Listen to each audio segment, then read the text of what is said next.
তো আজকে বুধবার, আর বুধবারে কি রান্না বান্না করেছি সেগুলো সব তোমাদের দেখানোর জন্য আমি চলে এসেছি। তো দেখো কি কি রান্না করেছি আমি আজ। এই যে গরম ভাত, আর আর কি কি সবজি করেছে দেখাচ্ছি। এই হচ্ছে পাঁচমিশালি তরকারি। তো এখানে তো এর মধ্যে আছে আলু, মূলো, বরবটি, বেগুন আর শিম। এই 5 রকম সবজি দিয়ে এই তরকারিটা বানানো হয়েছে। আজ বাড়িতে তেমন বেশি কিছু ছিল না, এইটুকুই ছিল।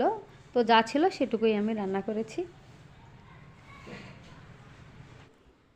আর এই তরকারিটা খেতে কিন্তু ভালো হয়েছিল।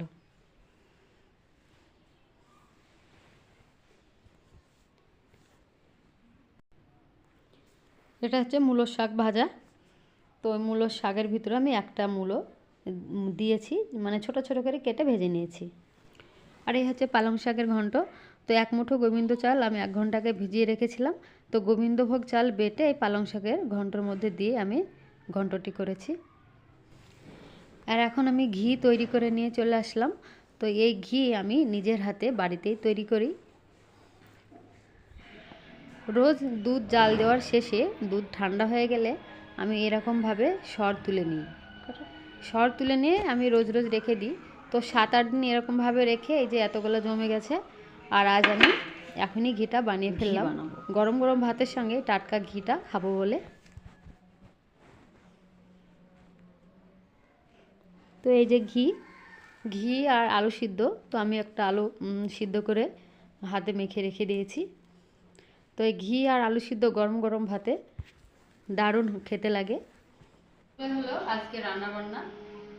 তো আজকের খাওয়াটা এই ঘি দিয়ে আলু সিদ্ধ দিয়ে গরম গরম ভাতের সঙ্গে দারুণ লাগে। তো আমার মনে হচ্ছে আজকে আমাদের দুপুরের ভোজটা হলো পাতা ভোজ। কেননা এই যে পালং পাতা, মূলো পাতা, তাই আমার কাছে মনে হচ্ছে আজকে দুপুরের ভোজটা পাতা ভোজ হলো। এবার খাওয়া দাওয়া শুরু করব। তার জন্য থালে ভাত বেড়ে নিচ্ছি।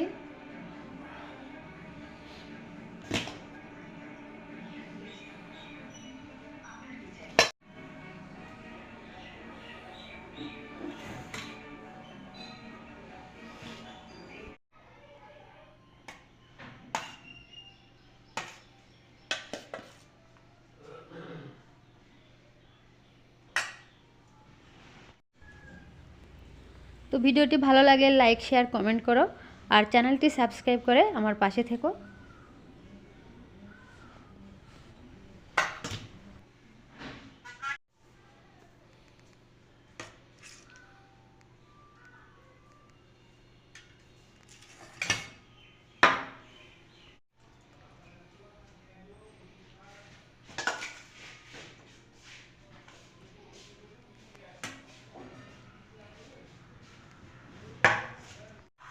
আচ্ছা বাবু, এবার এই যে সব খেয়ে নে। ঘিটা চামচে করে তুলে তুলে নিবি। তো এই ছিল আজকে বুধবারের রান্না বান্না। তাহলে এবার খাওয়া দাওয়া শুরু করব। আজকের মতো টাটা।